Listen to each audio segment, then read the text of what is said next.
ЕСМ ги објави повиците за склучување договори со кои ќе им се нуди поевтина електрична енергија на 200 компании од прехранбениот сектор, училиштата и јавните водоводни предпријатија и пречистителни станици.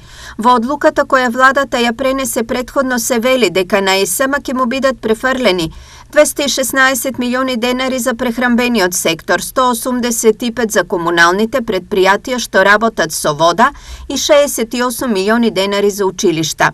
Електрани треба на посебна наменска сметка од владата да добие вкупно 7,7 милиони евра.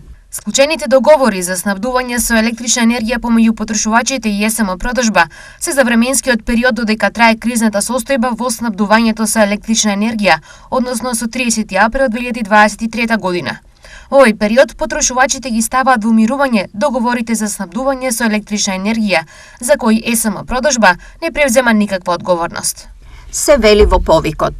Ова ги мобилизираше сите засегнати компании и институции час поскоро да ги комплетираат документите и ефтина струја да обезбедат на време. Јавното предпријатие ИСР ги комплетираше сите документи кои што се потребни, односно кои што ги бара ЕСМ продажба за да склучиме договор за регулирана цена на електрична енергија, така во текот на денешниот ден истите ќе ги доставиме електронски како што бараат до ЕСМ продажба, а во текот на утрешниот ден и во хартиена форма ќе ги испратиме и до дирекцијата на ЕСМ продажба, што значи дека ќе завршиме нашата обврска да почнеме да примаме електрична енергија по регулирана цена од 1.12.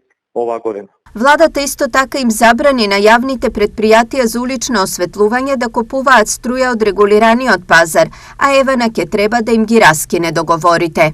Со тоа ќе се ослободи просторот што моментално го покрива ЕСМ, а истото важи за одредени банки, казина, приватни средини и основни училишта и некои други компании. Посочи претходно министерот за економија Крешник Бектеши.